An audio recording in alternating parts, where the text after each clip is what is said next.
Bueno, doctor, si gusta, damos inicio por respeto a todos los Perfecto, demás que ya están conectados, ¿verdad, doctor? perfecto, perfecto, de acuerdo. Bueno, muy buenas noches, mucho gusto. Yo soy David Pérez, residente de cirugía del Hospital Herrera de Erandi.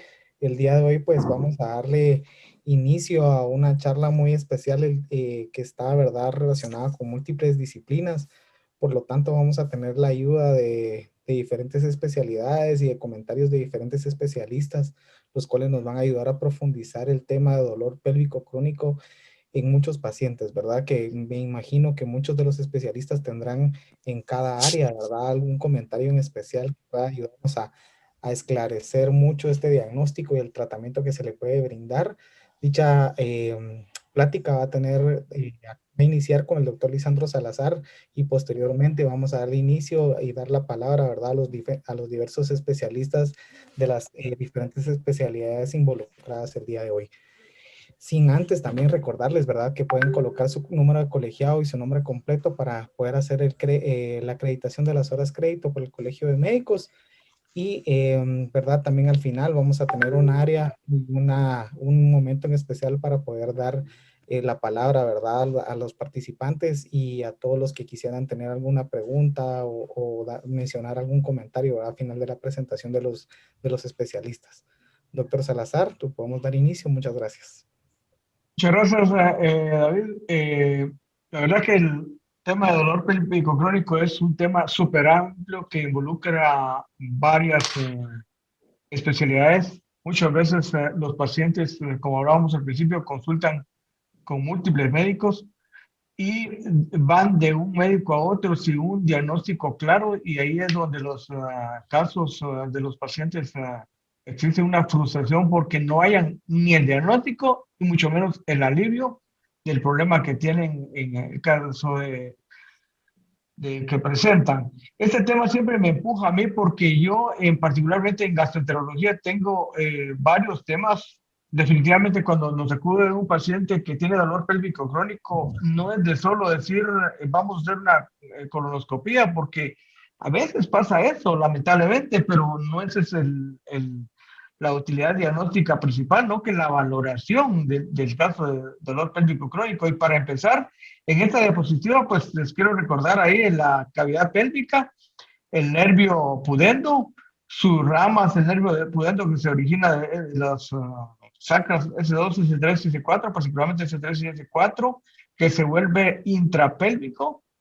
En la siguiente diapositiva lo vamos a ver cómo se vuelve intrapélvico, y además de los músculos del piso pélvico, que lo vamos a mencionar también, que tienen mucha relación con el dolor pélvico crónico y muchas veces involucrados tanto a urología, a ginecología, como a ortopedia en relación a la fisiopatología del dolor.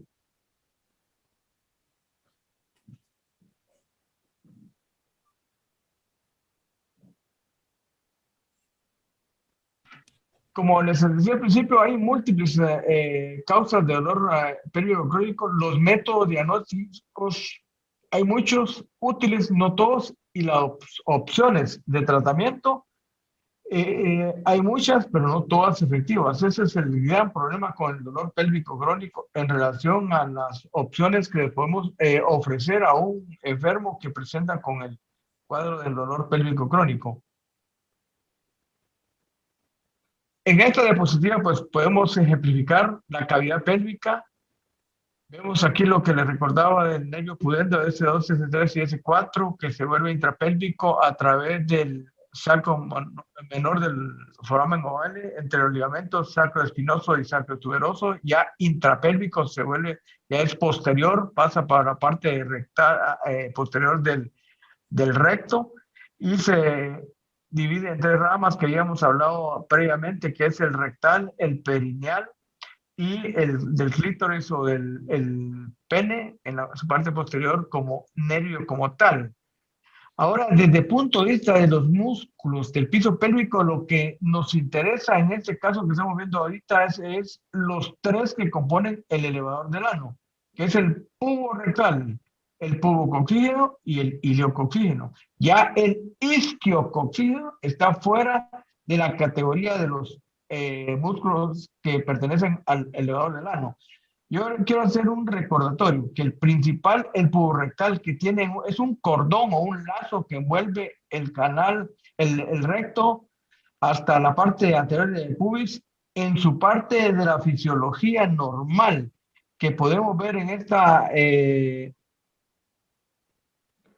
angulación, vemos que en la parte morada vemos al músculo puborectal que angula su parte del recto, y esa angulación es una angulación fisiológica que nos da desde el punto de vista de la capacidad, la sensación de tener la masa fecal ahí, posteriormente el aviso desde el punto de vista del sistema nervioso central hasta la vía rectal para evacuar al paciente. Este músculo angula, como decía, y es parte de la fisiología, y la parte inferior de este músculo, algunas fibras, están conectadas con el esfínter anal interno. Solo para recordarles, el esfínter anal como tal tiene esfínter anal interno y el esfínter anal externo.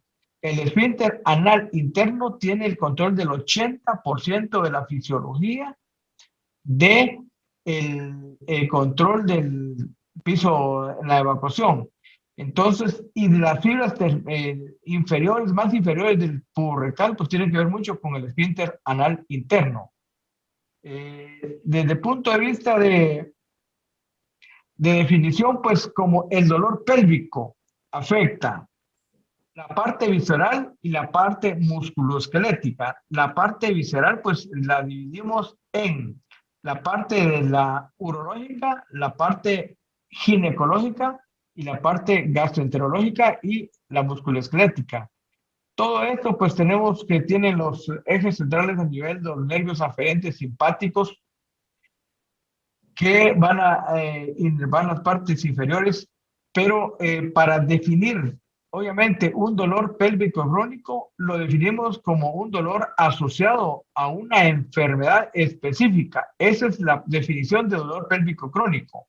Pero cuando tenemos el término síndrome del dolor pélvico crónico, es que tenemos un dolor pélvico crónico sin diagnóstico definitivo, donde van a estar involucradas múltiples especialidades porque no tenemos un diagnóstico claro y tenemos que acudir muchas veces a otras disciplinas para que nos apoyen al diagnóstico. El dolor pélvico regularmente tenemos que tener la consideración que va a ir o puede ir acompañado de consecuencias, tanto conductuales, sexuales, emocionales como cognitivas. Y el tiempo para que un dolor pélvico sea crónico, pues son 6 meses, y el 26% de las mujeres cumplen con estos criterios desde el punto de vista de dolor pélvico crónico. Aquí vemos la imagen de las ramas nerviosas.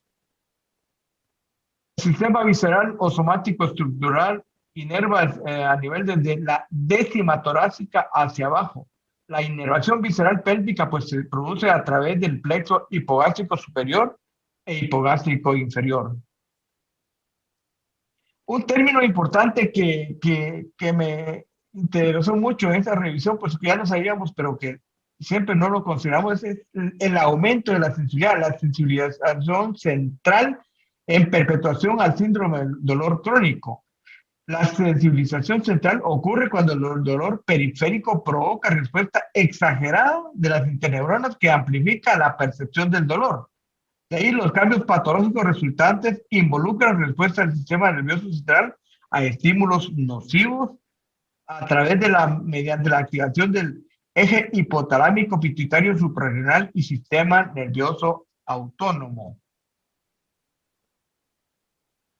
De ahí explica los pacientes con síndrome de dolor pélvico crónico, pues que unos tienen a un estímulo inocuo, puede tener mayor, y otros a un mayor estímulo tener la respuesta del dolor, a lo que el estímulo inocuo pues lo nombramos como alodinia, y a los que sienten mayor respuesta al dolor, pues la hiperalgesia.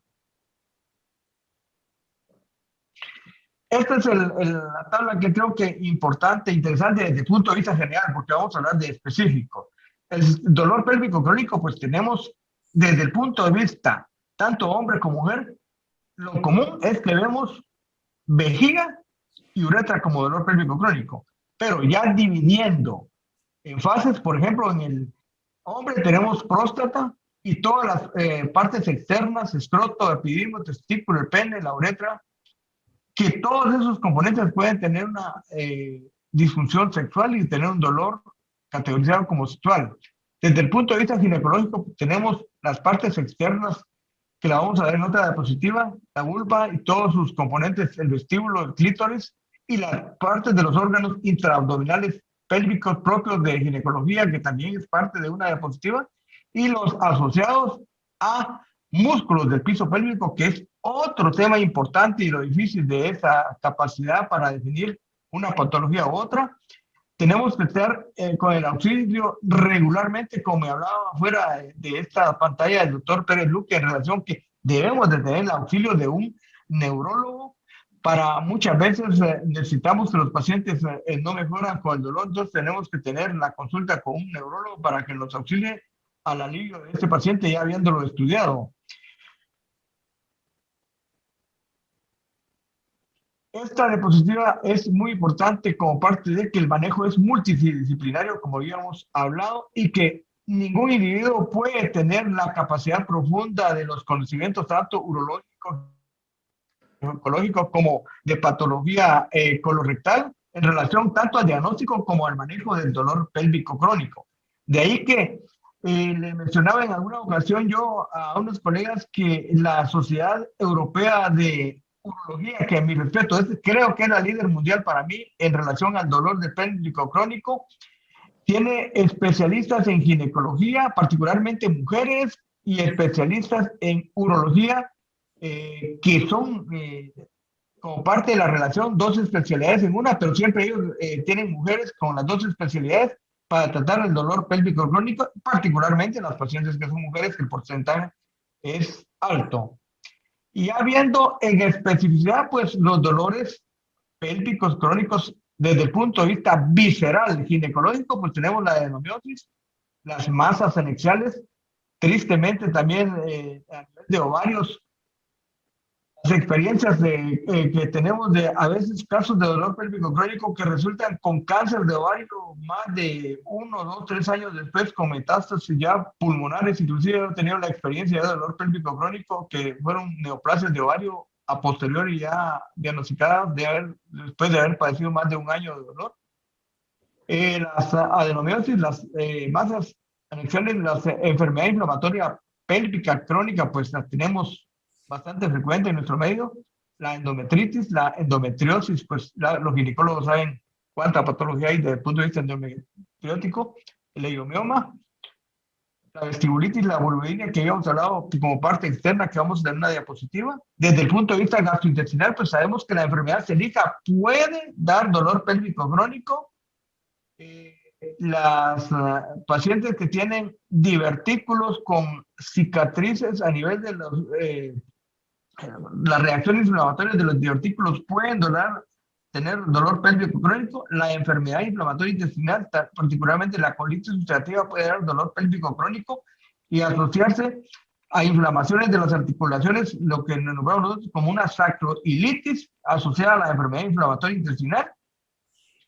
Y el síndrome de intestino irritable, que lo conocemos todos, y desde el punto de vista urológico, pues vamos a hablar particularmente en este tema de problemas vesicales, como la cistitis intersticial, el síndrome de vejiga dolorosa, y los problemas prostáticos, que no vamos a hablar, y desde el punto de vista muscular, pues los síndromes miofaciales, coxigoidea, el síndrome elevador del ano, los síndromes posturales, y desde el punto de vista de mezclas, por ejemplo, de los problemas psicosociales, a veces los abusos físicos, emocionales y sexuales que traen como consecuencia también esto, que los psicólogos y psiquiatras son los que más tienen relación a esta patología.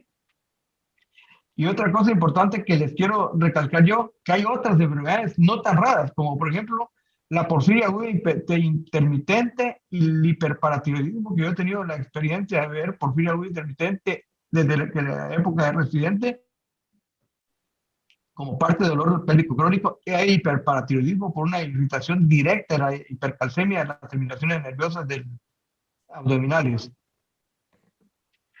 Viendo en materia, pues la causa principal en hombres, pues la prostatitis crónica. La prostatitis crónica lo que tiene es un aumento de la sensibilidad del piso pélvico en el caso de la patología en una paciente con prostatitis crónica que obviamente tiene todos los no datos infecciosos para tener esta patología.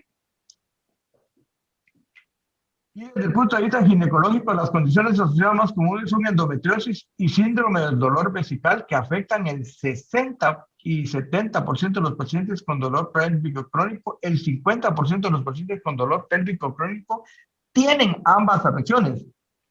Importante, 1 de cada 5 pacientes que tienen dolor pélvico crónico pueden tener síndrome de intestino irritable, cistitis intersticial, sensibilidad a los músculos del piso pélvico y muchas veces asociados a depresión, o puede tener una o dos de esas patologías que mencioné. Las mujeres con 2 o más episodios de enfermedad inflamatoria pélvica tienen más 20% mayor posibilidad de desarrollar dolor pélvico crónico, consecuencia de daño crónico de tanto el útero, las trompas de falopio como los ovarios.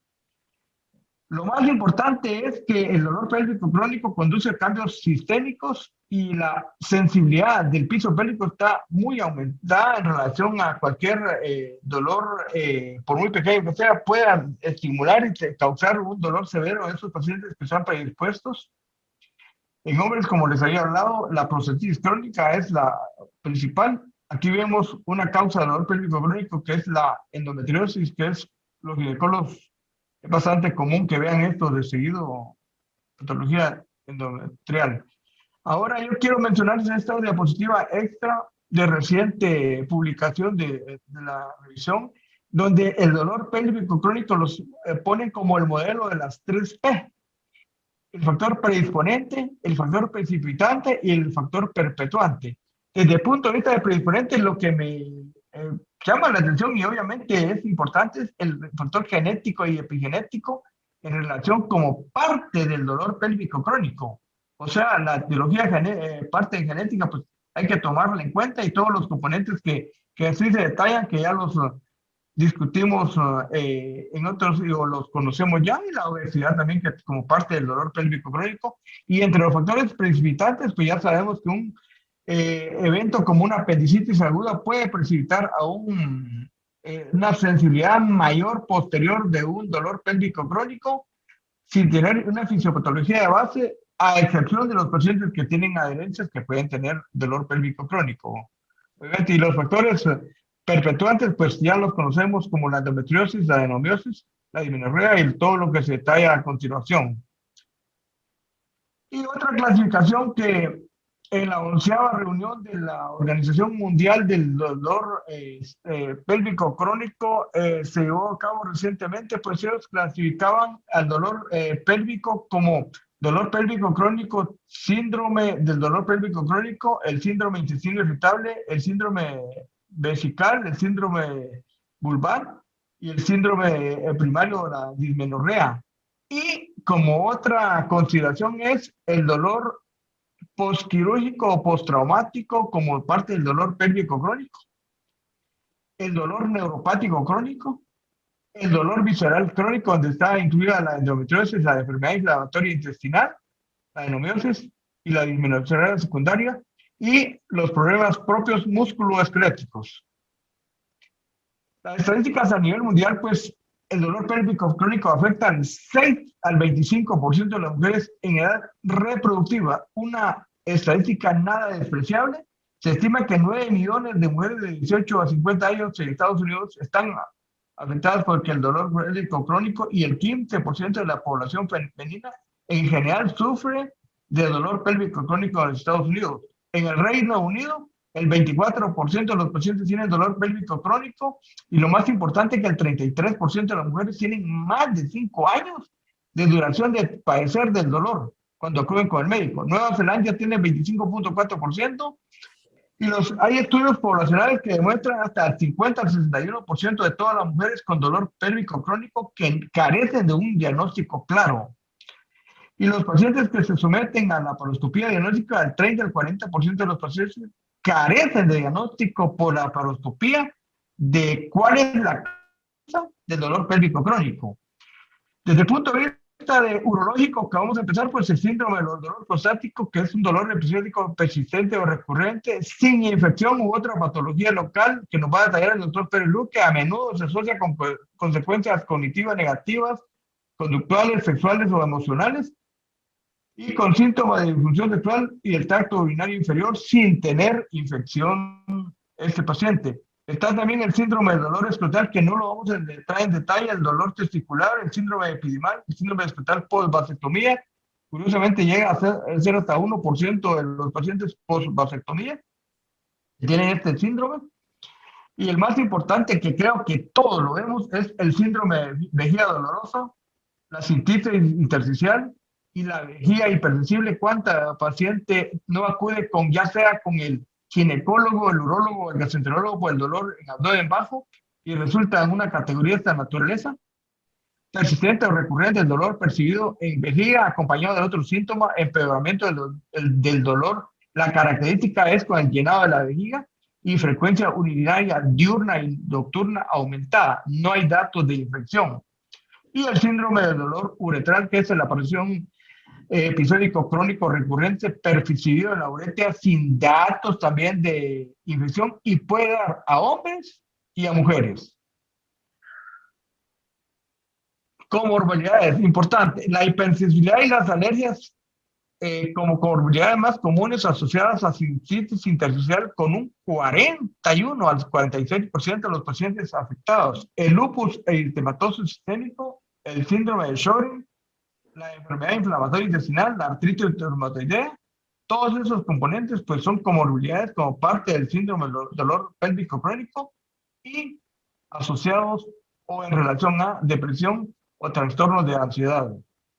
Esta es una imagen de una cistitis intersticial con una úlcera que el doctor Luis Arturo Pérez Luque nos va a detallar posteriormente como parte del estudio de él en el estudiar el dolor pélvico crónico. En relación a ginecológico, pues desde el punto de vista ginecológico es interesante que primero, al considerar el dolor pélvico crónico categorizado primero por la parte externa de los genitales, la vulva como síndrome de dolor vulvar localizado, el clítoris, el vestíbulo, los labios y el introito. La vagina, curiosamente, es como parte del dolor pélvico crónico, pero regularmente no llegan a los 6 meses la mayor parte de las infecciones que se describen, pero es parte de. Y las partes de los órganos intraabdominales pélvicos, que lo vamos a entrar en detalle desde el punto de vista de cada uno en otra diapositiva, y la relación desde el punto de vista del dolor pélvico crónico ginecológico con los problemas, los músculos del piso pélvico o con trastornos de la disfunción sexual. Es importante resaltar que representa alrededor del 20% de las consultas de ginecología. Pocas investigaciones sobre el tema y médicos con frecuencia describen como un desafío para el manejo. Este es un esquema cómo debe diagnosticar uno cuando sospecha asociación de un problema ginecológico de un paciente con dolor pélvico crónico y sospecha de involucramiento muscular. Aquí vemos el tacto desde el punto de vista palpando el obturador interno, y en esta diapositiva vemos aquí el dedo también palpando el elevador del ano. Aquí están las partes que habíamos hablado, que no vamos a entrar en detalle desde el punto de vista ginecológico, pues los ginecólogos nos van a ampliar desde el punto de vista de cada uno. Y lo más importante es desde el punto de vista del pélvico más profundo, como la adenomiosis, las masas anexiales, la enfermedad inflamatoria pélvica crónica, la endometriosis, con una prevalencia que varía. 33% de las mujeres, pero algunas estadísticas de gente joven lo ponen hasta 66%. Leiomiomas, siendo remanentes de ovario, adherencias pélvicas hasta un 24%. Aquí está una imagen de una endometriosis. Otra imagen de las diferentes localizaciones de las endometriosis como causa del dolor del pélvico crónico. Y lo que hablaba, que es un dato importante, que es un desafío para el manejo del paciente con dolor pélvico crónico, particularmente desde el punto de vista ginecológico. Ya habiendo hablado del problema ginecológico y urológico, es importante mencionar como dolor pélvico crónico visceral que ya vimos todas las patologías, pero una que la puse aparte y que la consideré importante desde el punto de vista de gastroenterología y urología es que los pacientes con trombosis de vena renal y con obstrucción de las suprahepáticas pueden dar congestión de las venas inferiores y causar encharcamiento desde el punto de vista de los vasos y provocar dolor. Y en ese caso, pues evidentemente es el síndrome de congestión de venas pélvicas. Hay otras causas que aquí los detallamos, la tipo 1, tipo 2 y tipo 3, pero me interesó desde el punto de vista de urología y gastroenterología que podemos tener otras patologías como causa de dolor del pélvico crónico. Aquí están algunas imágenes de los vasos dilatados en relación al dolor pélvico crónico. Y la ausencia de patología en el 35% de las mujeres con dolor pélvico crónico sometidos a la laparoscopía nos hace ver que busquemos otras causas de dolor pélvico crónico. Aparte tenemos, desde el punto de vista gastrointestinal, pues el síndrome de intestino irritable, pues ya sabemos los criterios de Roma 4, desde el punto de vista que no vamos a entrar en detalle, pero me interesa más el síndrome del dolor anal crónico y el síndrome del dolor anal crónico intermitente, solos o involucrando los síndromes del dolor de músculos de piso pélvico crónico o del dolor coxígeno. Es importante mencionar que el síndrome de dolor anal crónico es un dolor crónico recurrente o recurrente percibido en el ano con ausencia de infección u otra patología local, y el dolor anal crónico intermitente pues es sevérico, episódico en recto y ano y se presenta a intervalos irregulares y puede considerarse un grupo del síndrome del dolor anal crónico. Anteriormente, esto lo puse entre comillas porque se le consideraba como proctalgia fugaz. Este término ya no se recomienda, pero algunos artículos recientes todavía siguen usando la palabra proctalgia fugaz. Y la asociación con los otros músculos del piso pélvico, lo mismo en relación al síndrome de dolor coxígeno, que dice que el término también coxigodinia ya no se recomienda, o sea, el dolor episódico crónico recurrente percibido en el coxis con ausencia de infección u otra patología de base. Estos son los criterios de Roma 4, que no lo vamos a entrar en detalle, relacionados con la defecación, asociados con cambios de la frecuencia de las heces o asociados con cambio en la forma de las heces. Proctalgia crónica, dolor anorrectal recurrente o crónico importante, que tiene que uno descartar o considerar que no existen hemorroides, que no hay fisuras y que no hay coxigodinia. Dura 20 minutos o más. La sensación de ardor puede empeorar con la defecación o sentarse y mejorar en decúbito supino, y los síntomas son más comunes en mujeres. Ahora, la proctalgia fugaz, se dice que ya no la debemos usar. Calambre nocturno repentino ocurre y se resuelve espontáneamente sin hallazgos objetivos y tiene una incidencia de 8 al 18%. Regularmente la proctalgia fugaz, que siempre estamos acostumbrados a ese término, los pacientes dicen que por la madrugada es más frecuente en las señoras particularmente, entre arriba de los 50 años de edad, donde se quedan con ese término. Y un dato importante, la proctalgia crónica o el síndrome del dolor anal crónico recurrente, debiéramos de considerar si el paciente tiene problemas de defecar, tratamiento de una vez de entrada con biorretroalimentación. La biorretroalimentación pues tiene una tasa de éxito arriba del 65%. Yo me atrevo a decir en experiencias que puede llegar hasta el 80% de respuesta positiva para el manejo de la proctalgia crónica.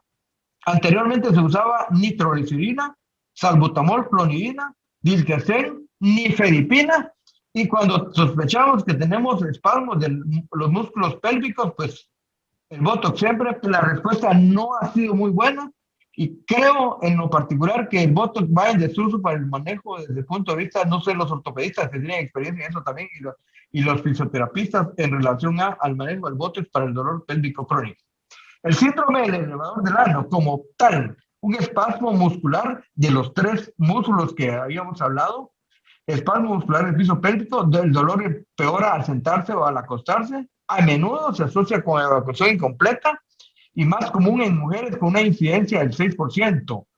El dolor a la palpación de los músculos pélvicos es característica y es importante. El manejo debiera de ser siempre antiinflamatorio, no esteroideos. Algunos responden curiosamente más con derivados de diclofenacos, otros no responden a nada y es necesario usar infiltraciones o instilaciones con lidocaína y esteroides, y la terapia de primera línea que siempre debemos de considerar, pues es la biorretroalimentación que habíamos hablado. Síntomas en mujeres y en hombres. En hombres, pues el incremento de la frecuencia de la urgencia urinaria, sensación de una pelota de golf en el recto, dolor durante y después de la eyaculación, dolor durante y después de la defecación, dolor referido al peiné y al pene, y dolor exacerbado al sentarse. En mujeres, dolor en la vagina, dolor en área perirectal, dolor o disconfort en la parte baja del abdomen, dolor con incremento urinario o urgencia y frecuencia, y dolor cuando se sienta el paciente. Ya habiendo agotado desde el punto de vista gastrointestinal, pues es importante que vamos a la parte nada despreciable y muy frecuente, que es la parte musculoesquelética. Como hablamos desde el punto de vista ginecológico, las partes, los órganos, las partes externas ginecológicas y después las partes externas para explicar el dolor pélvico crónico, también en la parte musculoesquelética es interesante. Se ha dividido como el dominio musculoesquelético cuando el dolor afecta en sospecha principalmente a hueso. Ahí está el pubis, el ilion, el isquion y la tuberosidad esquiática. Cuando afecta a los ligamentos, el sacroespinoso y el sacrotuberoso, que lo van a ver aquí, y las uniones pélvicas, que es también frecuente en reportes, las uniones sacroiliacas, las púbicas, y las uniones con lumbares y con la cadera, el coxis que hemos hablado bastante, y lo más importante, cuando afecta los propios músculos del piso pélvico, hay que definirlos, los músculos del piso pélvico o los músculos intrapélvicos de la parte anterior o de la parte posterior, que se detalla acá, como parte para hacer un diagnóstico diferencial desde el punto de vista. Y lo más importante es cuando acudimos a consulta a un fisioterapeuta, a un ortopedista por un dolor que tenemos problema y tenemos duda, pues el examen físico es clave, porque el paciente, el fisioterapeuta o el ortopedista nos puede ayudar mucho a un diagnóstico más claro en relación a un problema musculoesquelético como parte del dolor crónico pélvico. Comorbilidades, alergias. Pueden haber, ya hablamos anteriormente, como el gluten, por ejemplo, la enfermedad celíaca, que puede dar dolor pélvico crónico. Lo más importante, el lupus eritematoso sistémico, el síndrome de Sjögren, la artritis reumatoidea, y las manifestaciones extraintestinales de enfermedad inflamatoria intestinal, como la sacroilitis que habíamos hablado.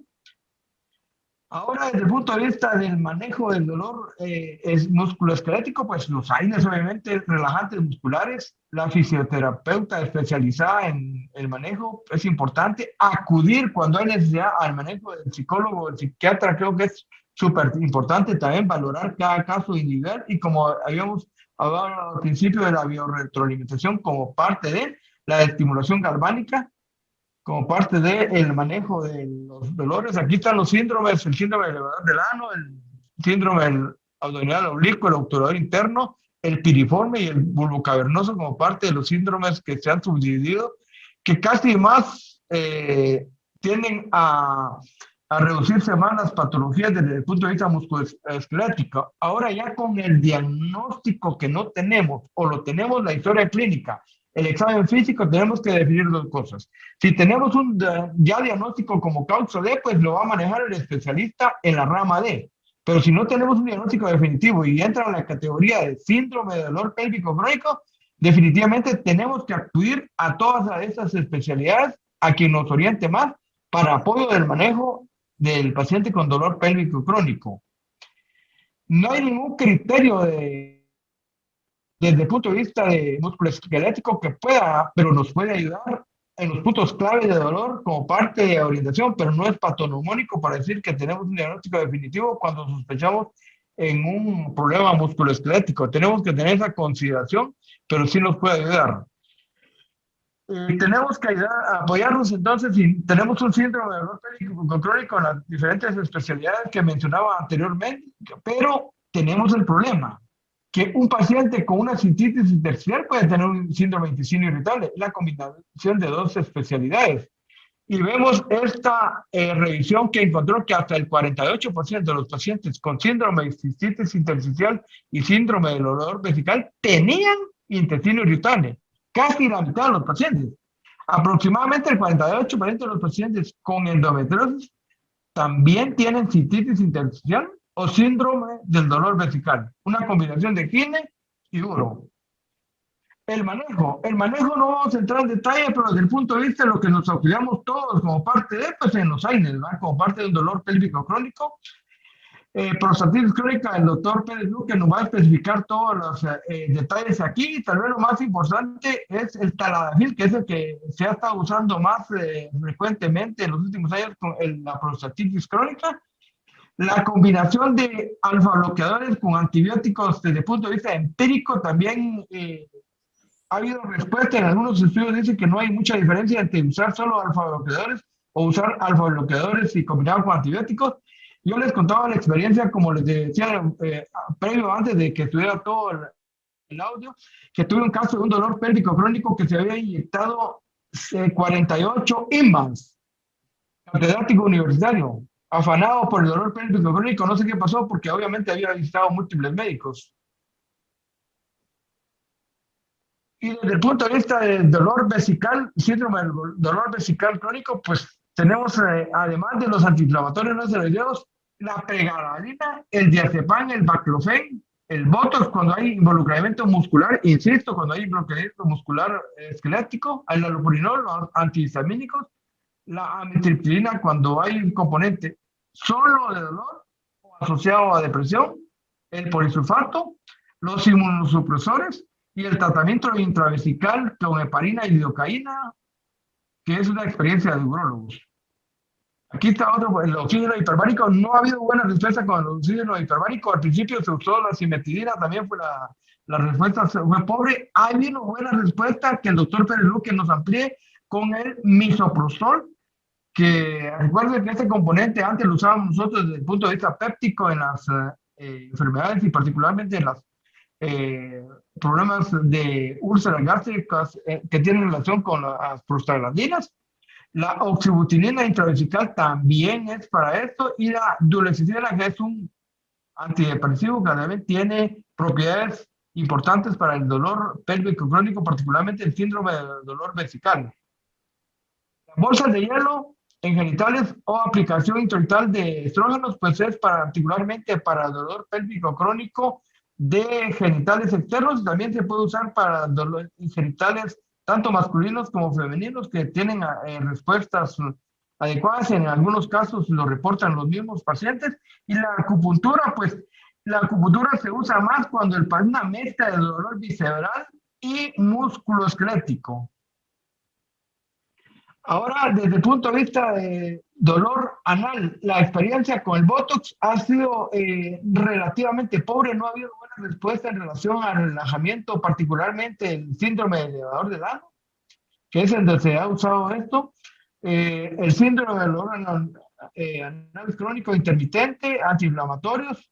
Se ha usado por tradición el salbutamol, las nifedipinas como parte del manejo.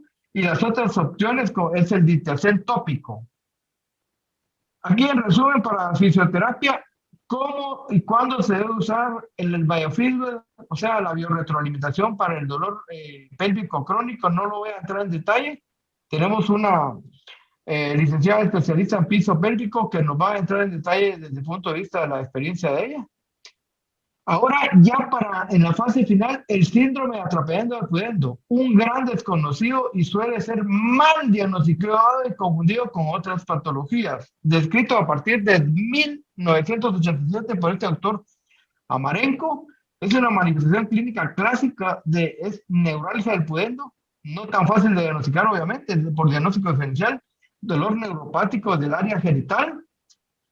Ese es un caso de una chica de 23 años de edad con síndrome de dolor perineal crónico con exacerbación en la posición sentada, con sensación quemante y ardor a nivel de la parte de los genitales, los labios mayores principalmente, dismenorrea y dispareumia.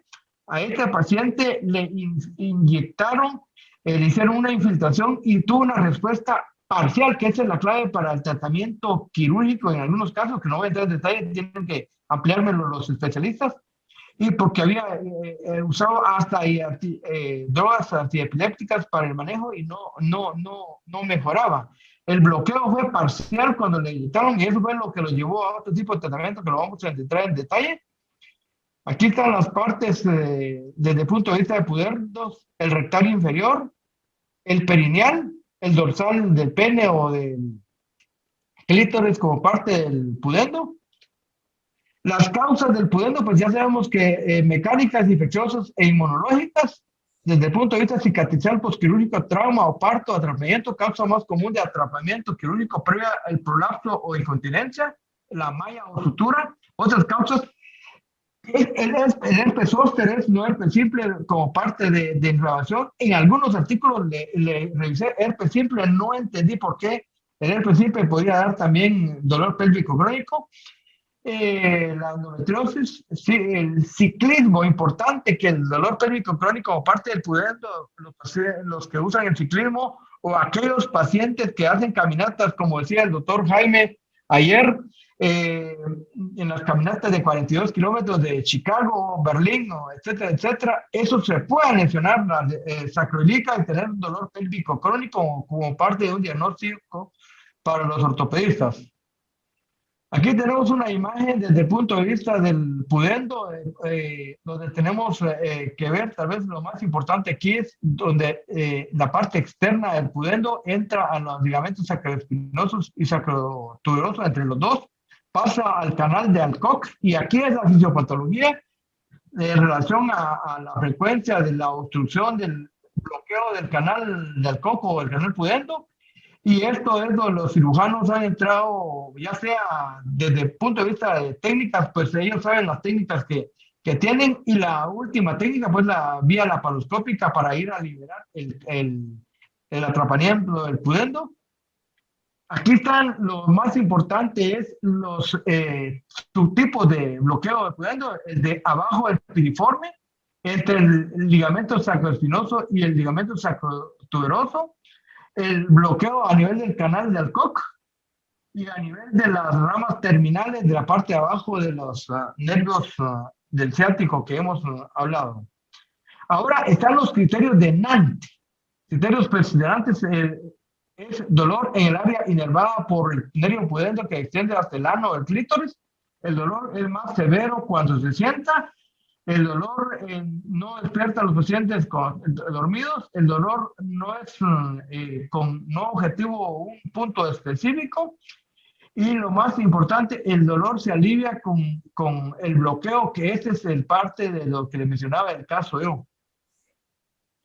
El tratamiento, pues ya sabemos que aquí está una imagen al lado derecho donde está haciendo la laparoscópica para llegar al pudendo, pero desde el punto de vista de antiinflamatorios no esteroideos, relajantes musculares, neuromoduladores como pregabalina y todos los que conocen ustedes, los antidepresivos tricíclicos, la fisioterapia, la estimulación eléctrica, la biorretroalimentación, el botox que ha insistido que no es muy bueno, el diazepam intravaginal de tabletas de 5 miligramos 3 veces al día o en supositorios que las respuestas no han sido las adecuadas, el bloqueo del pudendo transperitoneal, transglúteo, transvaginal, anestésicos con esteroides, como se detalla a continuación, y lo último es lo que hablamos, que obviamente tienen que ser especialistas con experiencia, es la descompresión desde el punto de vista laparoscópico, que es donde estamos teniendo el video aquí, donde está liberando ahí, estamos viendo la arteria y la vena, a nivel de la parte del canal de Alcock.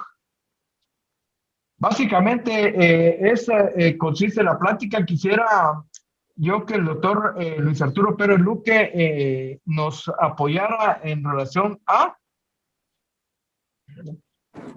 Muchas gracias por su presentación, doctor Salazar, muy amable. Ahora le vamos a dar la palabra al doctor Luis Arturo Pérez Luque, que es el especialista en urología y nos va a ayudar dándonos unas palabras con respecto al tema también en esta especialidad. Muy buenas noches a todos. Muchas gracias por la invitación. Pues ya Lisandro trató bastante extensamente todos los diagnósticos diferenciales y vemos que el dolor pélvico crónico involucra a múltiples especialidades. Y muchas veces son pacientes que han pasado de especialista a especialista y no se le encuentra solución a su problema. En mujeres, pacientes que han sido tratadas como infecciones urinarias crónicas, a veces sin hacer diagnósticos, a veces sin cultivos, y se les dan antibióticos múltiples veces, y al final cuando se les estudia se encuentra de que realmente de fondo no hay un proceso infeccioso ya, pero uno debe descartar en estos pacientes toda la patología urológica tratable. O sea, las cistitis infecciosas, tumores vesicales, cálculos ureterales distales que a veces no dan dolor a nivel renal y dan dolor hacia el piso pélvico. Las uretritis infecciosas, las prostatitis infecciosas, o sea, hacer una eliminación de todas las otras posibles causas del dolor pélvico crónico.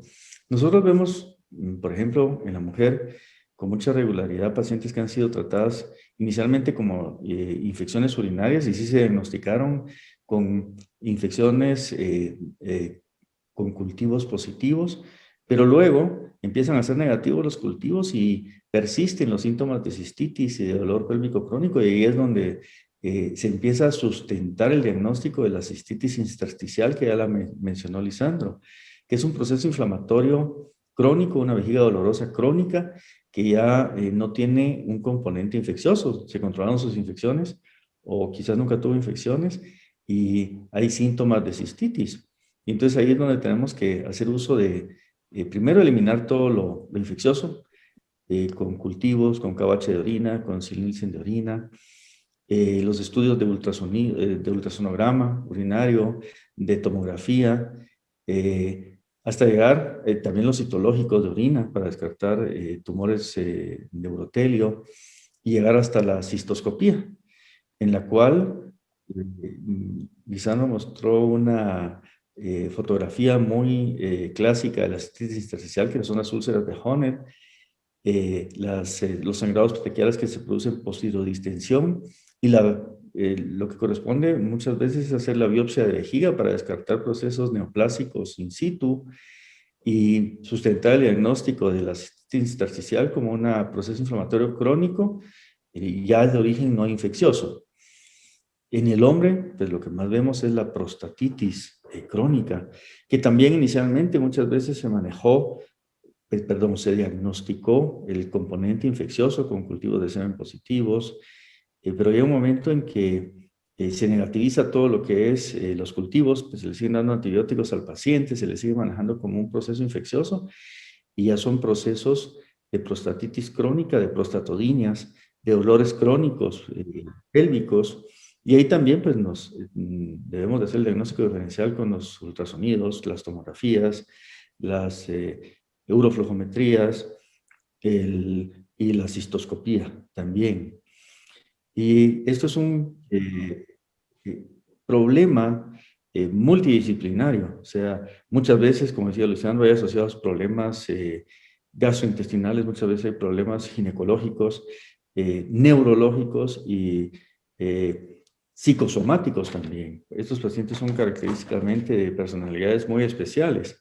Y también ahí interviene la hipertonía, la musculatura del piso pélvico, los problemas miofaciales, donde también la doctora Castillo nos va a poder ayudar un poquito con su experiencia.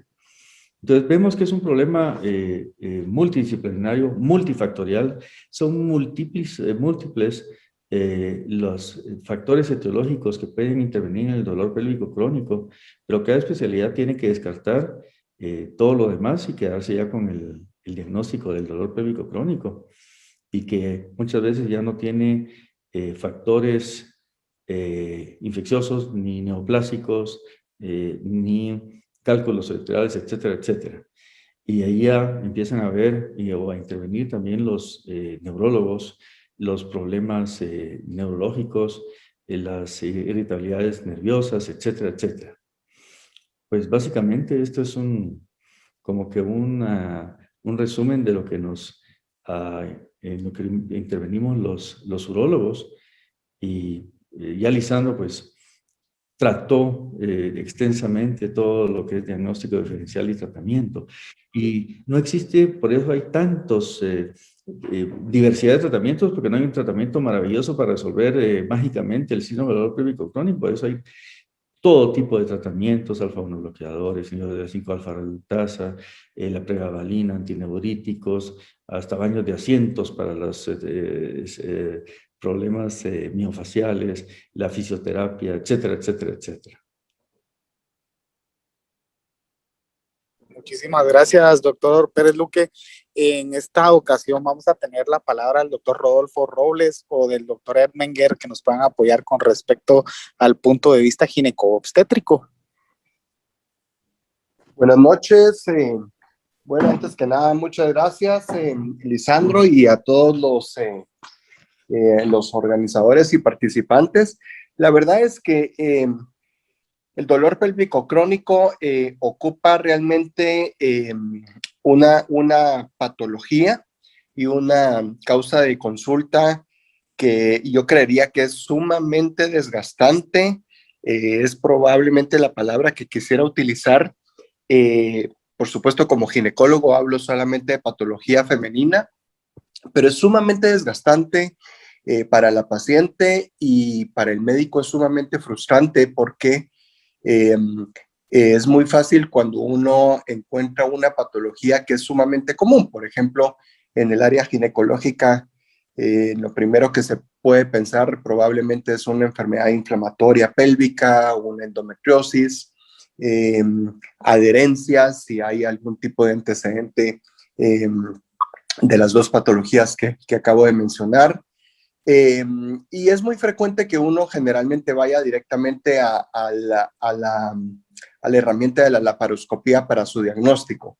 El problema realmente no es cuando se ocupan o cuando recae la causa del dolor pélvico crónico en estas patologías que probablemente estamos sumamente familiarizados y las encontramos comunes para nuestra práctica médica y para nuestra especialidad. El problema es cuando hay componentes mixtos o causas de dolor pélvico crónico que son un poquito menos frecuentes. Y aquí indudablemente hay componentes muchas veces de aspectos que ni siquiera la paciente lo comunica fácilmente. Vemos mucho vaginismo, mucha dispareunia por contracturas musculares que eventualmente son involuntarias, como ustedes lo saben. Problemas neurológicos, como ya Lisandro y Luis Pérez Luque lo acaba de mencionar, pero tal vez lo más importante de esta plática, porque realmente es un componente mixto, amplio, extenso, que yo creo que lo describió muy bien Lisandro y Luis Pérez. Es casi imposible para un médico el abordaje completo de un paciente o de una paciente. Nuevamente hablo solamente en género femenino porque es lo que vemos en ginecología, y creo que esto debiera de instar probablemente a la organización de alguna clínica del estudio de la paciente con dolor pélvico crónico, porque es inclusive muy difícil que un médico especialista en un área tenga todo el abanico de las posibilidades. Pero eso es básicamente mi comentario. Nuevamente una patología sumamente desgastante para la paciente, y muchas veces son pacientes que van rotando de médico en médico dentro de una misma especialidad, o de médico en médico dentro de distintas especialidades, y eso lo hace sumamente desgastante para la paciente. Pero eso es básicamente. Lisandro, muchas gracias por la invitación y participación, al igual que Luis. Dejo la palabra a Lisandro o a Luis. Muchas gracias. Muchas gracias, doctor Edmenger.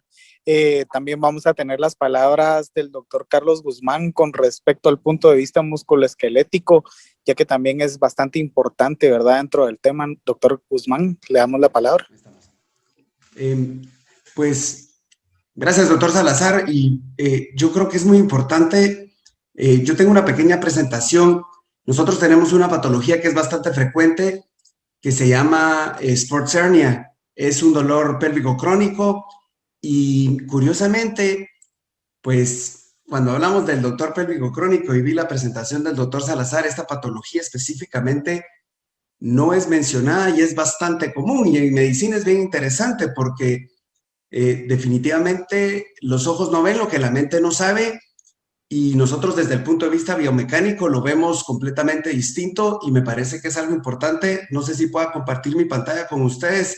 Es una presentación súper rápida, no se me preocupen, por favor, pero creo que es algo importante para tomar en cuenta porque es bastante frecuente. Yo voy a hablar específicamente se llama sports hernia, core muscle injury, growing pain en el deportista, o sea, tiene múltiples nombres. Y pues los objetivos de mi presentación son conocer la fisiopatología que origina el dolor, detallar el método diagnóstico de la pubalgia y exponer los diferentes tratamientos que nosotros podemos realizar para lograr aliviar esta patología. Con respecto a su epidemiología, es más común en hombres que en mujeres. Los deportes asociados más frecuentemente son fútbol y rugby. Sin embargo, no son estos dos únicamente, sino que son muchos deportes en donde se hace pivoteo, en donde hay hiperextensión del abdomen y abducción de la cadera. Lo pueden padecer hasta un 27% de los jugadores. A pesar de que dicen que es más común en hombres, durante mi entrenamiento yo vi 2 casos, curiosamente en mujeres, y pues son pacientes que van de ginecólogo, cirujano, y no han logrado resolver esta patología hasta que llegan con nosotros. Otra patología que ha tenido mucho auge últimamente en ortopedia es el pinzamiento femoroacetabular, y esto es importante de poderlo reconocer porque puede estar asociado y produce dolor en la zona pélvica. Pues con respecto a la anatomía, y es muy importante, nosotros llamamos core a toda la zona muscular que va desde la parte de las costillas hacia la pelvis. Le damos mucha importancia al recto abdominal, a los oblicuos y definitivamente a todo el canal inguinal. Y se los voy a explicar ahorita en un momento porque las teorías del dolor van relacionadas con el canal inguinal. Principalmente los músculos que más frecuentemente vemos lesionados es el recto anterior y el abductor largo. Esta es una diapositiva que me gusta mucho porque esto básicamente lo que nos está demostrando, y mi punto de vista es biomecánico, es cómo la pelvis con sus inserciones musculares tiene vectores que lo jalan. Entonces, si nosotros no tenemos un equilibrio en esta biomecánica, pues vamos a producir dolor y un desequilibrio muscular que nos puede llevar a tener otro tipo de lesiones, incluyendo neuropatías. ¿Cuál es la fisiopatología? Pues es una hiperextensión del abdomen asociada a una abducción del muslo. Esto generalmente, si nosotros no estamos haciendo ninguna actividad y hacemos reposo, pues se puede aliviar por completo. Sin embargo, el atleta a la hora de empezar nuevamente su actividad empieza nuevamente con el dolor. Tenemos 3 teorías: un desbalance muscular entre el recto abdominal y los aductores, debilidad del canal inguinal posterior o una compresión de la rama genital del nervio genitofemoral por la misma debilidad del canal. ¿Cuál es la diferencia entre hombres y mujeres y por qué se ve más frecuente en hombres? Y esto es bien interesante. Nuevamente volvemos a los vectores. Las mujeres vienen con una pelvis más ancha y el vector de los aductores no va para abajo, sino que es oblicuo. Entonces, de alguna manera, se descarga un poco la cadera, mientras que en los hombres tenemos un vector que va en contra de los aductores y el recto anterior. Y pues básicamente esto es por qué en hombres puede ser más frecuente. Con respecto al examen físico, pues la Sociedad Británica de Hernias reporta que hay Si nosotros tenemos 3 de 5 hallazgos físicos, pues nosotros podemos considerar esto: dolor puntual en el pubis a nivel de la inserción del tendón conjunto, que va pegado o prácticamente se une al recto anterior abdominal en la zona púbica, dolor palpable en el anillo inguinal profundo, dolor y o aumento del canal inguinal sin evidencia de una hernia, dolor en el origen del aductor longus, o un dolor difuso en la zona inguinal que se puede irradiar hacia la zona perineal. Entonces, si nosotros tenemos 3, tenemos que considerar esto. Estas son unas fotos clínicas del examen que nosotros realizamos. Realmente nosotros cuando estamos evaluando un dolor, una pubalgia, la parte de hernias y la parte de la evaluación del canal inguinal se la referimos a un cirujano, pero esta prueba que está del lado derecho del lado derecho de la pantalla, cuando nosotros hacemos una maniobra de Valsalva o hacemos una fuerza con el recto anterior y presentamos dolor pélvico, tenemos que estar pensando que esto puede ser no tan profundo y que sea algo más superficial y que pueda ser biomecánico. En el diagnóstico por imágenes no me voy a meter en profundidad, porque definitivamente podemos hacer rayos X, podemos hacer ultrasonidos, pero desde el advenimiento de la resonancia magnética, este es el examen que se tiene que hacer. Hay una clínica en Filadelfia que se dedica a evaluar específicamente este tipo de pacientes, y parte del protocolo es hacer una resonancia magnética, que es lo que estamos viendo acá, y son cosas sutiles, ¿verdad? Si nosotros vemos en la que dice figura 2, nosotros vemos líquido. Nosotros, los ortopedistas, lo que buscamos es un proceso inflamatorio. Lo que estamos viendo acá es una disrupción del recto anterior abdominal y una disrupción del abductor, ¿verdad? Cuando nosotros tenemos estos hallazgos, nosotros podemos pensar que estamos hablando de una sports hernia o de una pubalgia, y definitivamente esto es algo que puede producir un dolor de tipo crónico, y va el paciente buscando alivio de alguna manera entre médico y médico. ¿Qué es lo que nosotros hacemos como tratamiento? Y esto es bien interesante, porque nosotros, si hacemos infiltraciones a nivel del pubis, a nivel de la inserción del recto anterior o a nivel del aductor, y generalmente estos pacientes logran terminar su temporada deportiva y para planificar un procedimiento quirúrgico, pero estos tratamientos conservadores, al igual que la terapia física, generalmente hacen que el dolor pueda reaparecer. Cuando estamos en el tratamiento quirúrgico, y esto es bien interesante, si ustedes se dan cuenta, en la figura A de la figura 10, tenemos una disrupción del recto abdominal y el tendón conjunto, y de alguna manera parte de las teorías de la debilidad del piso de la debilidad del canal inguinal, pues nosotros desde el punto de vista ortopédico consideramos que este puede ser el origen, y solo con el hecho de reparar esta zona podemos disminuir las molestias, porque estamos reparando un desbalance biomecánico que está produciendo. La otra parte del tratamiento que nosotros hacemos, pues es un corte del aductor longus, que en su diapositiva, en la foto del lado derecho, vemos cómo está el tendón. Nosotros metemos una pinza por debajo y cortamos completamente el tendón y dejamos el vientre muscular. ¿Cuáles son los resultados? Pues con las infiltraciones, más del 80% de los pacientes logran terminar una temporada, y esto es bien importante cuando estamos manejando deportistas de alto rendimiento. El Vincera Institute en Filadelfia es una institución que se dedica a ver lesiones del core. Manejan más de 100 pacientes anales y logramos tener 86% de pacientes que regresan al deporte en 6 semanas y 94% en 15 semanas.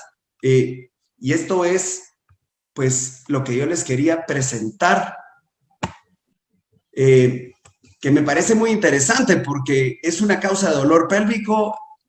El paciente puede estar caminando por muchos médicos y pues generalmente a nosotros no nos toman en cuenta en este tipo de situaciones cuando tenemos una patología que es bastante frecuente. Muchísimas gracias, doctor Guzmán, muy amable por sus palabras. Ahora también vamos a tener las palabras del doctor Rodolfo Robles, si nos acompaña. Muchas gracias, doctor. Muchas gracias, David. Yo quería compartir con toda la audiencia del día de hoy un caso que estamos manejando con Lisandro Salazar, cabalmente de un dolor pélvico crónico. Es una paciente de 42 años.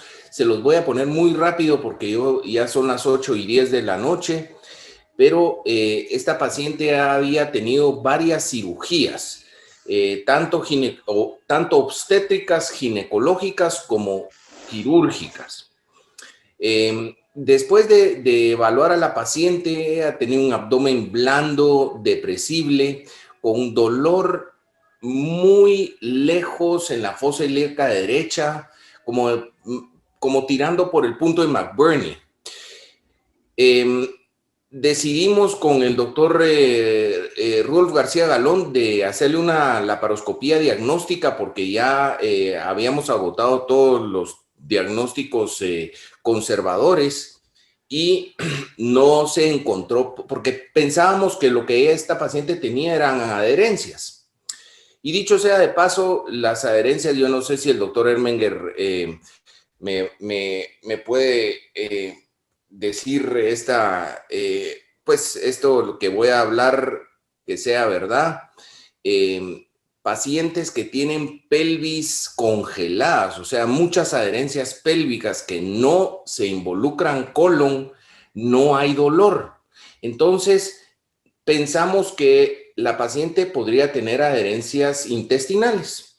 Le hicimos una laparoscopía diagnóstica hoy en la tarde y no se encontró ningún tipo de adherencia. Consideramos que esto puede ser algo neurológico o algo que el doctor Carlos Guzmán, que nos está presentando el caso, nos puede ayudar, ¿ya? Entonces creo que es un caso, pues esta patología es multidisciplinaria.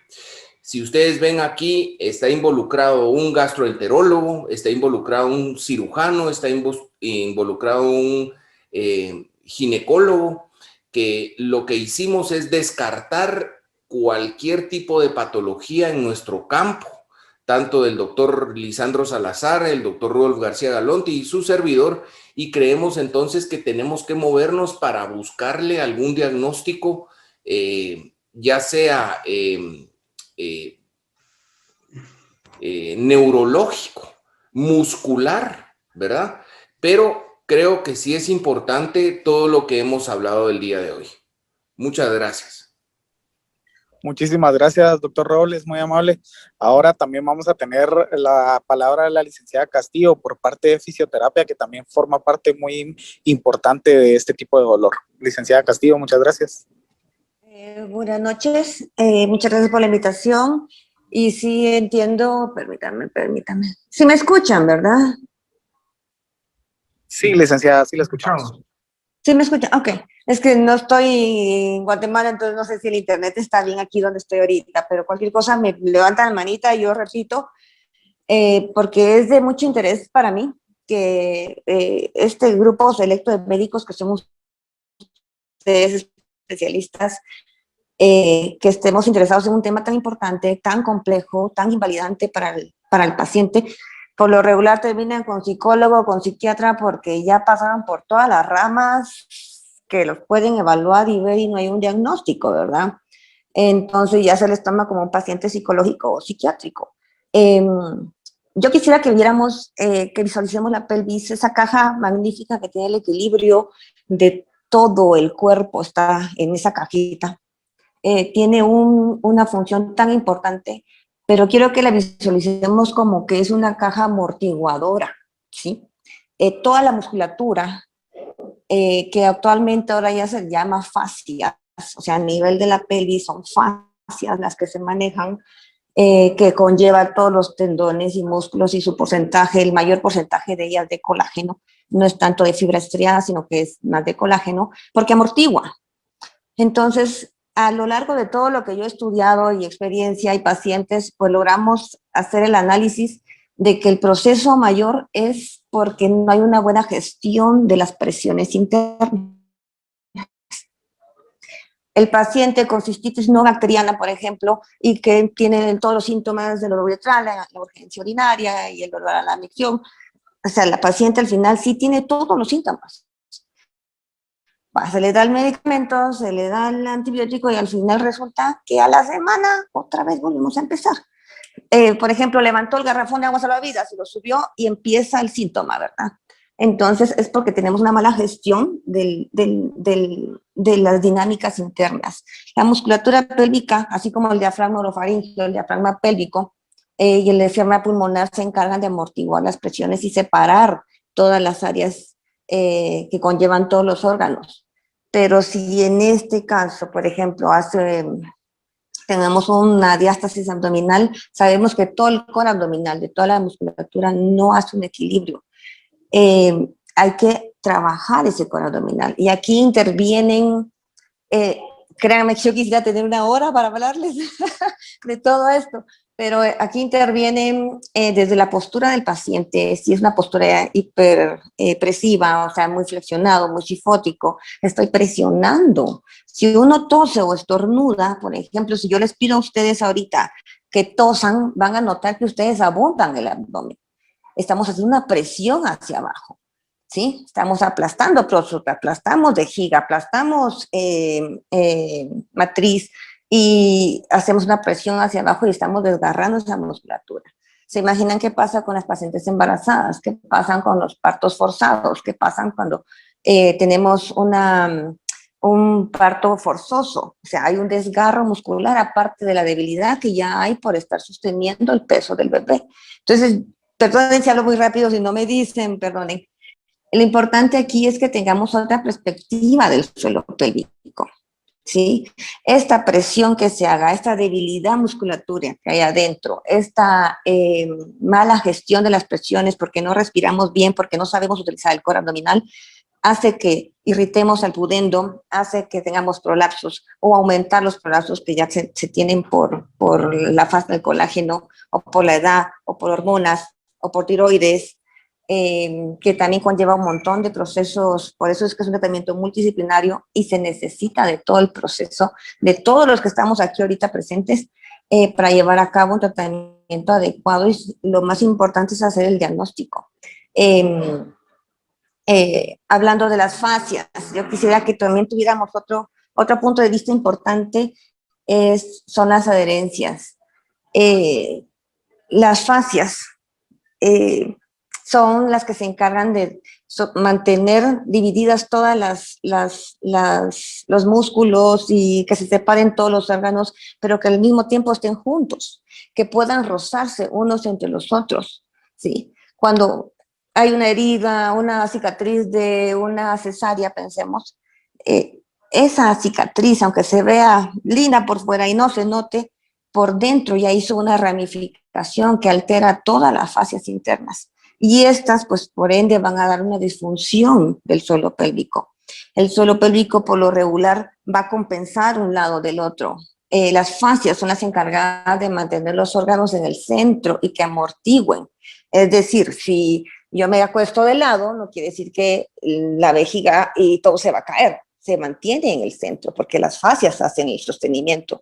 Entonces tenemos que mantener esto tan fuerte para que amortigüe en la posición que el paciente tenga. Es ahí donde tenemos los síntomas de que, mire, si me acuesto de un lado me duele, pero si me acuesto del otro se me quita, ¿verdad? Porque compensan, quitan las tensiones y las presiones.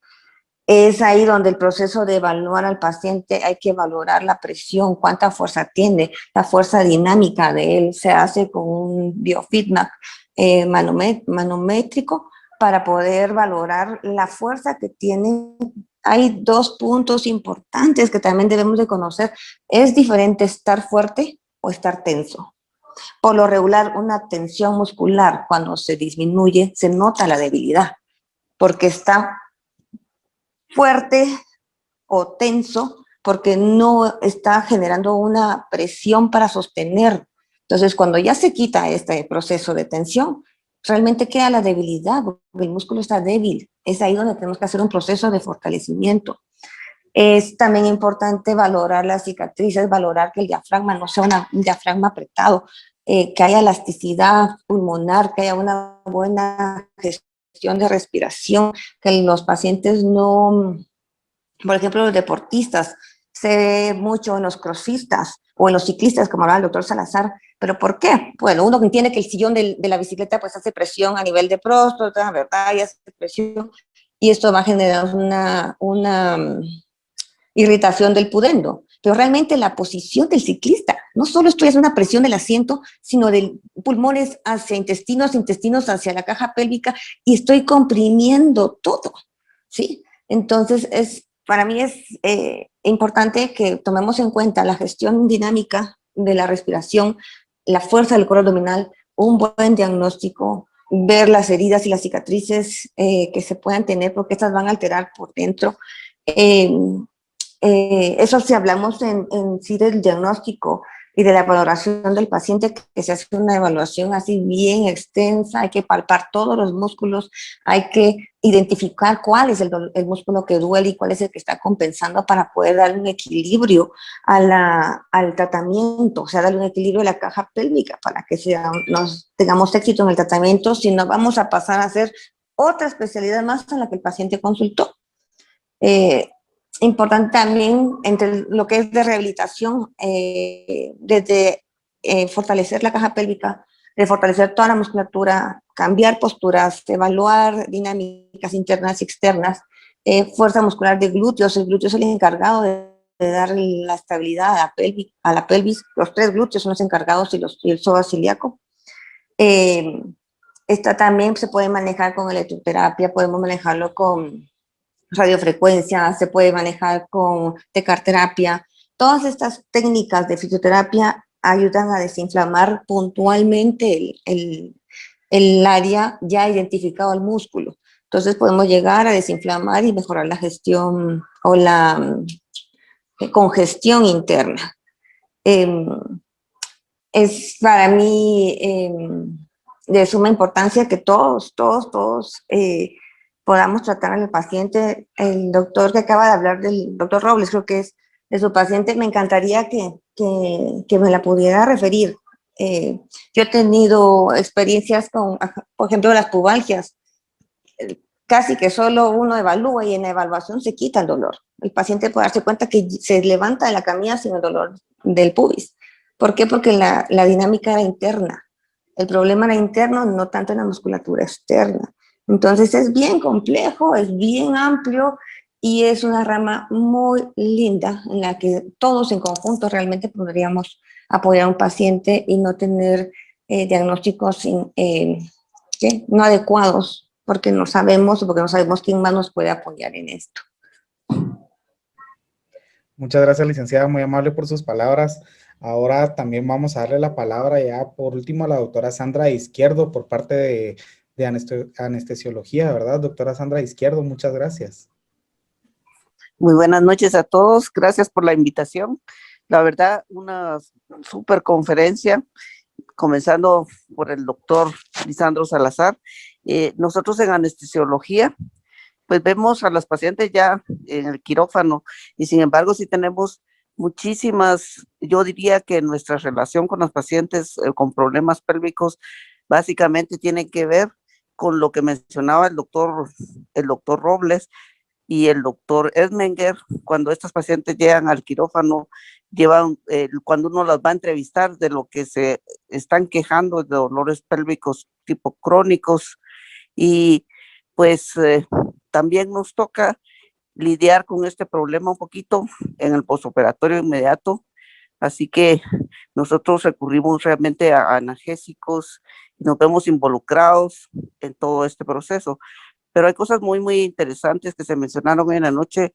Por ejemplo, lo del doctor Guzmán, la pubalgia, la licenciada Castillo, que nos acaba de hablar ahorita de todo lo que tiene que ver con todo lo que es ahorita ahí sí que prácticamente fisiológico, de modo tal de que lo que yo quisiera es nada más para cerrar, porque veo que ya es un poquito tarde, es en principio agradecerle al doctor Lisandro Salazar la invitación y continuar con este tipo de conferencias que involucran prácticamente a todos los que nos vemos de una u de otra forma en un momento dado involucrados en un caso, como el que acaba de describir el doctor Robles, en el cual yo estaba dando una anestesia en la mañana y él llegó a hablar con el doctor García Galón sobre este caso, y ahora veo que prácticamente no encontraron absolutamente nada.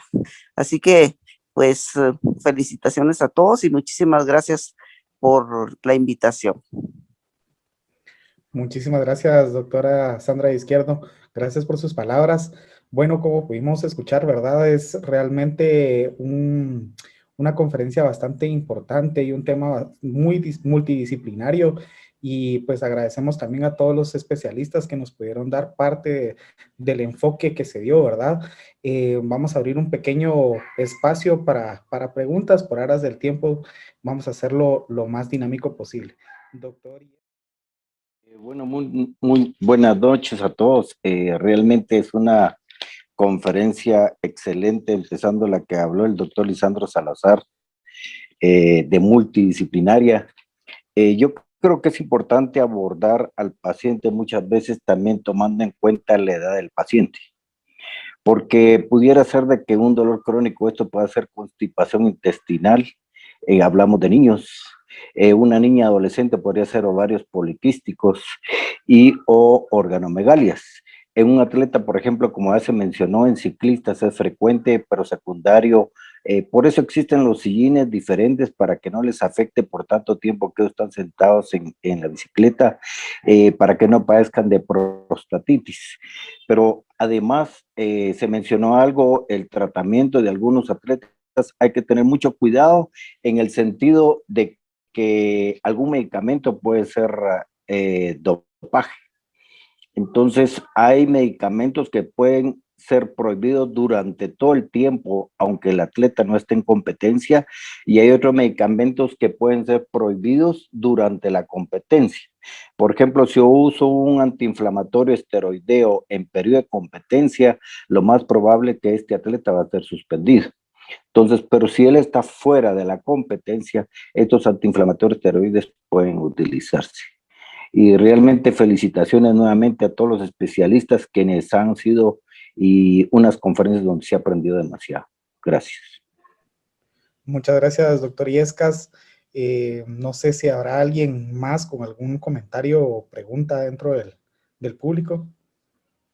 Si no, yo también tenía una pregunta, doctor Salazar y doctor Guzmán, con respecto a la disfunción sacroiliaca, que también es algo que no se toca mucho, ¿verdad? Dentro de los dolores pélvicos, ¿qué consideran con respecto al papel que juega? Que la disfunción sacroiliaca también es bastante relevante y es bastante dolorosa, ¿verdad? En muchos casos y muchas veces pues no se toma en cuenta, ¿verdad? Con respecto a la sacroileitis que usted había comentado, doctor Salazar. Entonces, el doctor Guzmán quiere empezar. Sí, definitivamente es un diagnóstico diferencial y puede ser una causa de dolor. Sin embargo, la sacroileitis, pues desde mi punto de vista biomecánico, produce un dolor posterior, no tanto anterior, ¿verdad? Entonces, creo que con el examen clínico podríamos, pues, descartar esta patología de una manera relativamente simple, pero es compleja, puede tener dolor que se asemeja a un dolor lumbar, pero creo que no es tanto pélvico, sino que es un dolor que se va en la parte posterior. Gracias. Tal vez solo extendiéndome dos palabras. Si hay una enfermedad de base, siempre hay que pensar en esa enfermedad de base. Si es un problema primario de sacroiliaca, pues entonces ya es lo que hablaba el doctor Guzmán. Yo creo que eso es clave para cualquier el caso de ese diagnóstico, ¿eh?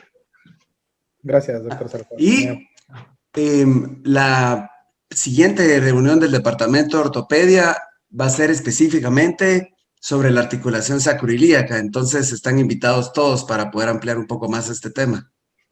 Gracias, doctor Guzmán, muy amable. Licenciada Castillo, por favor. Tal vez complementando, las disfunciones pélvicas van a tener dolores irradiados, que es un punto a considerar también. Hay veces que el paciente tiene dolor, es más, hasta cuando uno está evaluando, dice, ay, se me fue a la rodilla. Así de drástico es. Usted le dice, por ejemplo, hace presión en la fosa ilíaca y ¡ay, se me fue a la lumbar! Se me fue, me duele ahorita el isquión, porque como toda la razón pélvica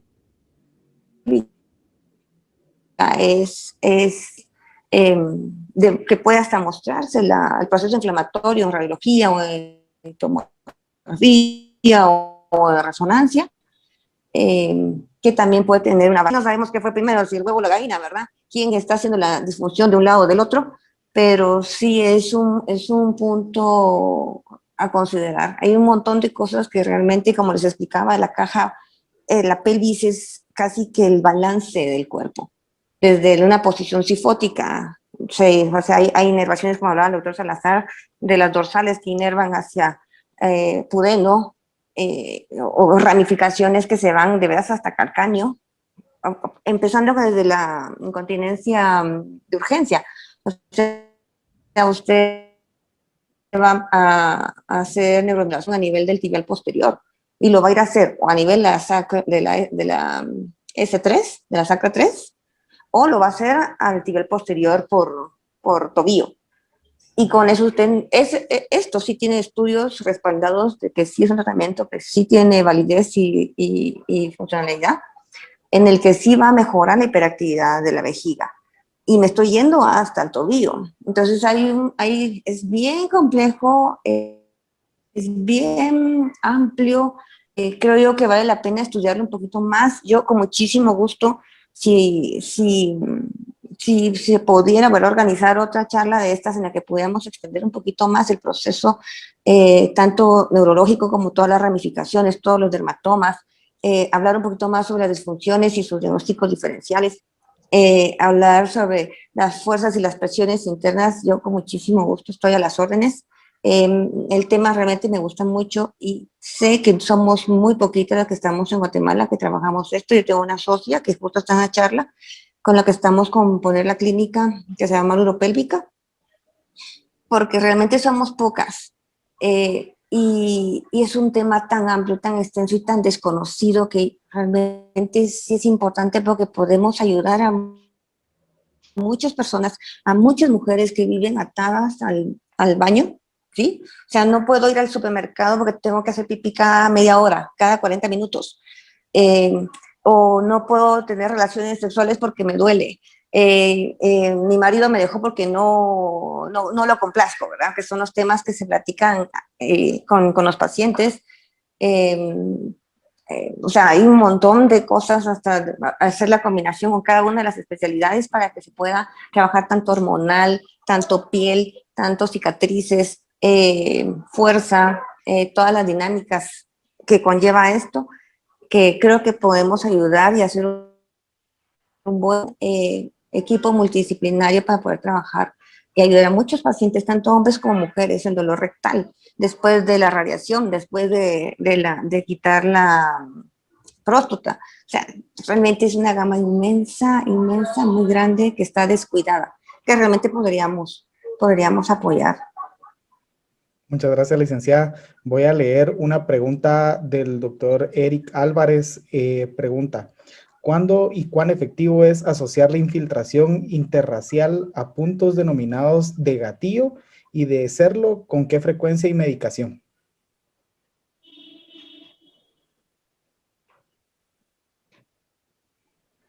¿Repetir la pregunta? Sí. ¿Cuándo y cuán efectivo es asociar la infiltración interfacial a puntos denominados de gatillo? Y de serlo, ¿con qué frecuencia y qué medicación se haría? Que no sé si el doctor Guzmán, en relación a la respuesta mía, pues creo que el doctor Guzmán es el que tiene experiencia. Sí, pues nosotros no buscamos tanto puntos gatillos. Yo creo que esto es más desde el punto de vista de fisioterapia.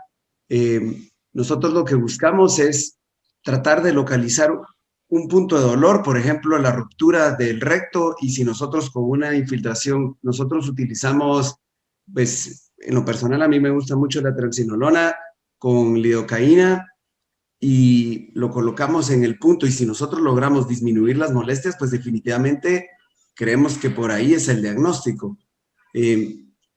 No, en ortopedia por lo menos no nos basamos en puntos gatillo. Básicamente, Gracias, doctor Guzmán. no sería como la respuesta a la prueba del pudendo, lo que mencionaba en una diapositiva. Si hubo respuesta al pudendo, entonces ya se inclina, en algunos casos obviamente, para hacer una intervención mayor, si hubo una respuesta parcial y el paciente recayó. Gracias, doctor Salazar. Sí. Vamos a darle la palabra ahora a la doctora Miriam Juárez. Muchas gracias.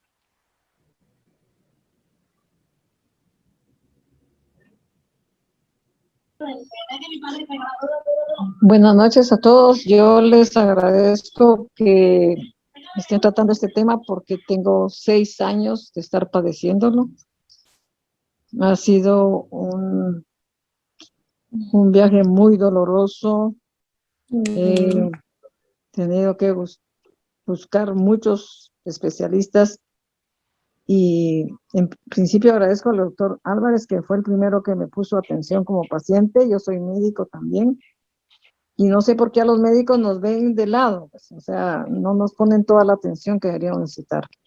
Agradezco al doctor Salazar, que fue el que me tomó como paciente y buscó ayuda, y cómo no agradecer a la licenciada Yaniri Castillo, que es la que ha ocupado su tiempo en aliviarme.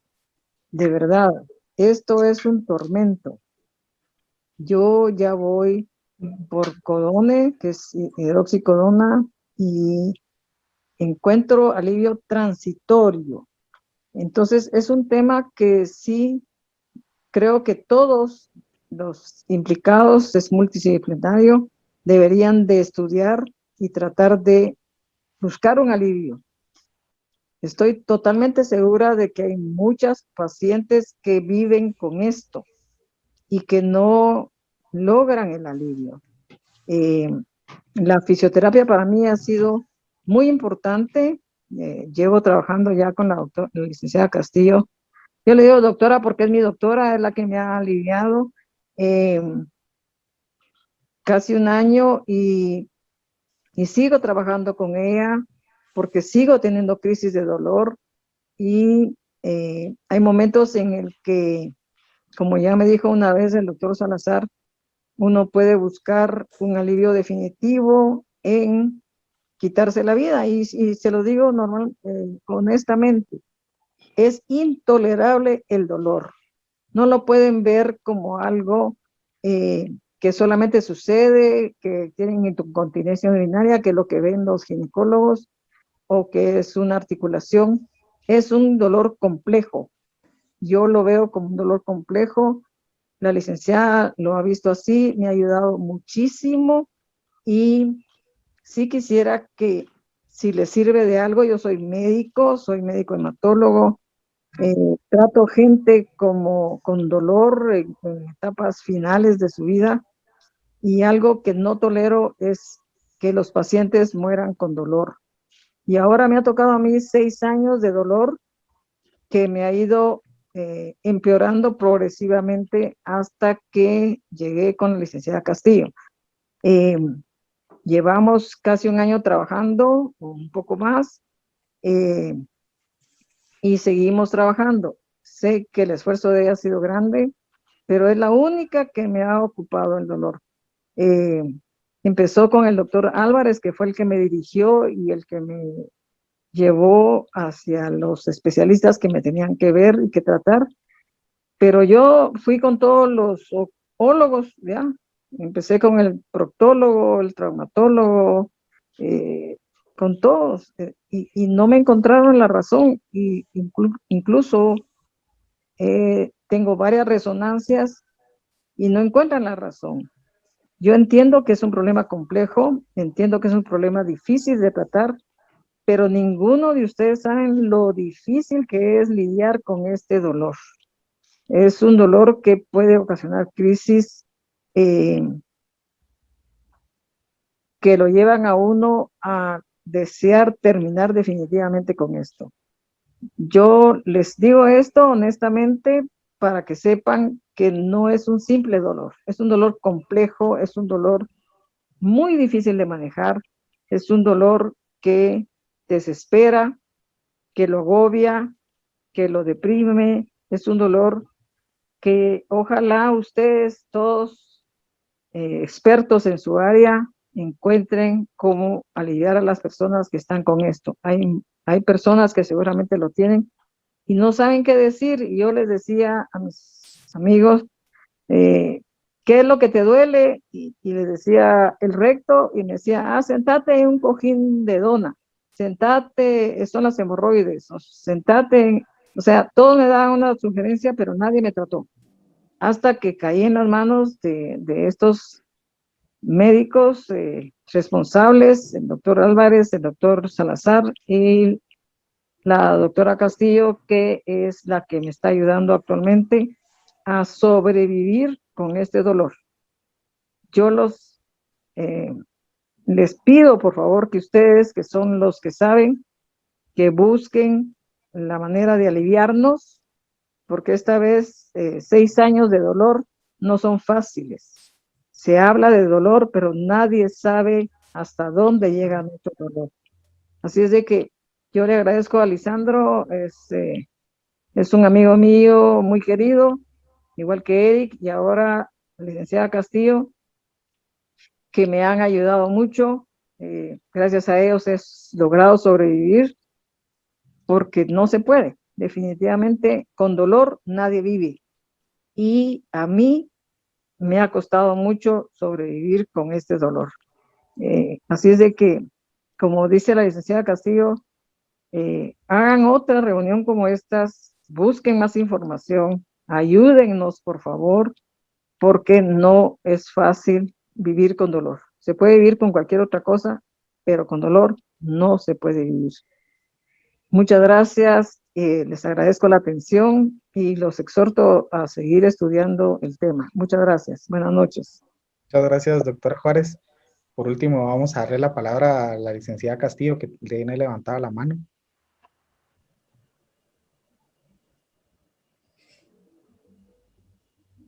Sí, gracias. Yo iba a hablar sobre, cuando salió el tema de desinfiltrar, no infiltrar. Según los estudios europeos, porque realmente en Europa realmente sí han estudiado mucho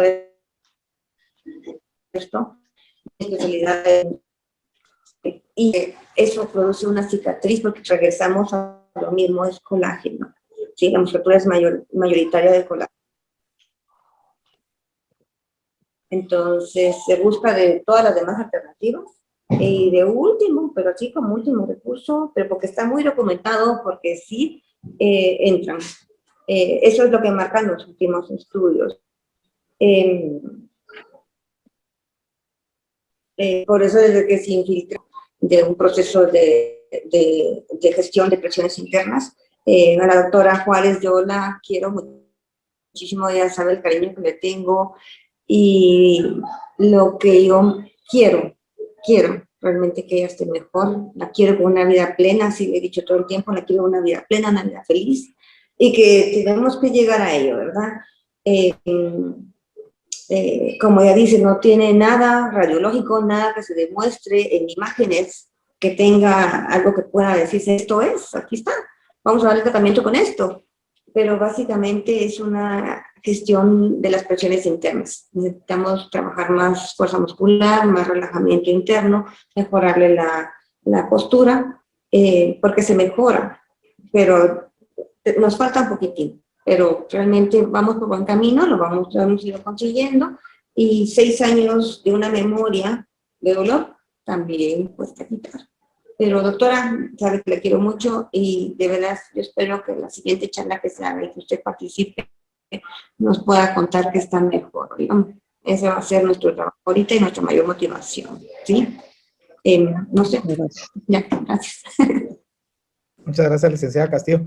Doctor Salazar, no sé si gustaría cerrar la sesión del día de hoy. Agradecemos a todos por su participación, por sus comentarios y preguntas.